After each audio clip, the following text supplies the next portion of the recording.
আরে ওরা বড় লোক, ওদের অনেক। হ্যালো, হাই, কি অবস্থা সবার? আমি আলামিন, আপনাদের সবাইকে স্বাগত জানাচ্ছি আইটি রিঅ্যাকশন ইউটিউব চ্যানেল থেকে। তো ভাই, আজকে কথা হবে দেবের টেক্কা মুভিটার ট্রেলার নিয়ে। টিজারটা অবশ্যই আপনারা আগেই দেখছেন, আমি সেটা নিয়েও আমি রিভিউ দিছি। এখন আবার ট্রেলার আসছে, তো ট্রেলারটা আমার কাছে কেমন লাগছে? শুরুতে যা দেখায় যে ওই টিজারে যা দেখাইছিল ট্রেলারও তাই দেখায় যে দেব একটা বাচ্চাকে কিডন্যাপ করে নিয়ে পালাইতেছে। তো দেব যে একটা বাচ্চারা কিডন্যাপ করে নিয়ে পালায়, দেব কিন্তু প্রফেশনাল কোনো কিডন্যাপার থাকে না এখানে তারা দেখে বোঝা যাইতেছে যে সে সাধারণ একজন লোক। আর সেটা সব থেকে বড় প্রমাণ এই ভিডিওটা।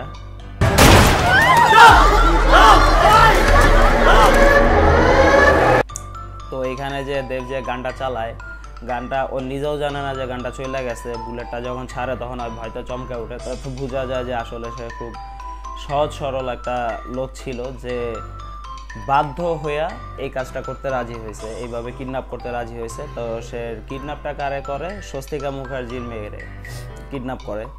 তো স্বস্তিকা মুখার্জি মূলত একজন বড়লোক মানুষ, যার কাছে অনেক টাকা পয়সা আছে।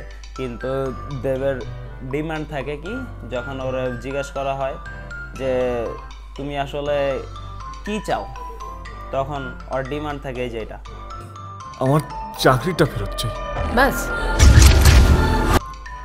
তো সে একটা বাচ্চারা কিডন্যাপ করছে, তার ছোট্ট একটা ডিমান্ড আছে যে তার চাকরিটা তারে ফেরত দিতে হবে।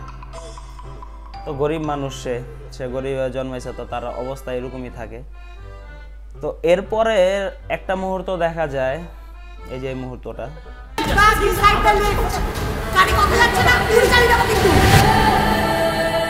আমার মেয়ের সঙ্গে আজকে যা যা হবে তোমার ছেলের সঙ্গেও ঠিক তাই তাই হবে, এক্স্যাক্টলি দ্য সেম। তো এখানে দেখা যায় যে স্বস্তিকা মুখার্জি ও দেবের বাচ্চারা গান পয়েন্টের সামনে মাথায় গান ধরে বলতেছে যে তুমি আমার মেয়ের সাথে যা যা করবা, আমিও তোমার ছেলের সাথে তাই তাই করবো। অবস্থা হয়ে গেছে এরকম। এখন এখানে দেখার বিষয় এটা যে দেব কি করে, এটা একটা ইন্টারেস্টিং বিষয়। এটা দেখার জন্য আমিও খুব এক্সাইটেড যে আসলে দেব এখানে কি করতে পারে। তো স্বস্তিকা মুখার্জির অ্যাক্টিং তো ভাই অলওয়েজ মাস্টার ক্লাস থাকে, খুব ভালো লাগে আমার কাছে। তারপরে রুকমানিও থাকে এই জায়গায়, পুলিশ অফিসার থাকে। তো রুকমানির ভাই গেট আপটা আমার কাছে যেন কেমন লাগছে, ওর চুল ছোট মতো, মানে কেমন ফাউল লাগছে জিনিসটা। আমি শুধু আপনার সঙ্গে একটু কথা বলতে চাই। কেন?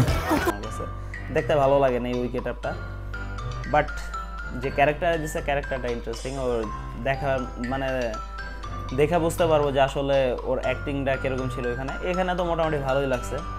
দেখা যাক কি করে। আর লাস্টের দিকে দেবের একটা ডায়লগ থাকে, এই যে লাস্টের দিকে ডায়লগটা দেখেন, তুমি কাল থেকেই অফিস জয়েন করো না? আজ রাত থেকে মেশিন থেকে বিচিটাকে উঠে গেছে।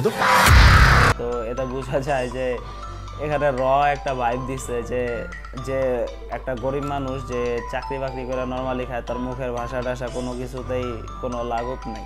ঠিক আছে, এখানে এটা বুঝায় অনেক মোটামুটি গালাগালি এর ভিতরে আছে। তো এই জিনিসটা আমার কাছে বেশি ভালো লাগছে যে একটা ভাইব দিছে ট্রেলারে। তো দেখা যাক সিনেমাতে কি অবস্থা। আমি দেখার জন্য ভাই খুবই এক্সাইটেড এই জিনিসটা। আপনাদের কার কি মতামত অবশ্যই আমাকে জানাবেন। এখন কিছু মানুষ আছে আয়শা বলবে শাকিব খানের সাথে দেবে একটা তুলনা দিবে যে এই দেখো এই এতদিনে এটার মাত্র এইটুকু ভিউজ আসছে, শাকিব খানের দেখো এত ভিউজ আসছে। ভাই দেখেন, একটা ঠান্ডা মাথায় একটা কথা শুনেন, শাকিব খানের বাংলাদেশে ফ্যানের অভাব নাই। বাংলাদেশের শাকিব খানের উপরে দিয়ে কোনো ফ্যান বেস আজ পর্যন্ত কোনো হিরোর হয় নাই। তো এটা আলাদা একটা বিষয়। কলকাতার বিষয় আলাদা, কারণ কলকাতায় অত লোক নাই, অত লোক থাকে না যতটা বাংলাদেশে থাকে। কলকাতায় এত লোক থাকে না যে এখন দেবে এত বড় ইসে দিয়ে দিবে। ঠিক আছে, তো আর এমনি তো কলকাতাতে বর্তমানে সিনেমা খুবই কম চলতেছে। তো এই বিষয়গুলো নিয়ে আসলে আলাপ করাটা বোকামি ছাড়া আর কিছুই না। যার জায়গায় শেষে সুপারস্টার, এই জিনিসটা আপনারা মাইনা চলেন। এ ছোট সুপারস্টার, এ বড় সুপারস্টার, এই জিনিসগুলো আসলে আমার কাছে ভালো লাগে না। দেব কিন্তু ভালো বড় সুপারস্টার, জিতও খুব বড় সুপারস্টার, আর এখানে শাকিব খানও খুবই বড় সুপারস্টার। তো এইখানে আমরা কম্প্যারিজন না করে আমরা সিনেমা এনজয় করি। ফ্যান বেজের ভিতরে এই একটা লড়াই থাকে যে আমার সুপারস্টার বড়, আমার সুপারস্টার বড়, কেন ভাই? যাই হোক, আপনাদের কি মতামত অবশ্যই আমাকে জানাবেন।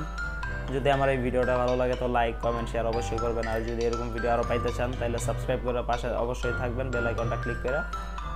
ভাই অবশ্যই সাবস্ক্রাইব করবেন, আপনারা সাবস্ক্রাইব একদমই করেন না ভাই, প্লিজ দয়া করে সাবস্ক্রাইব করেন আর একটু সাপোর্ট করেন। দেখা হবে নেক্সট ভিডিওতে, আল্লাহ হাফেজ।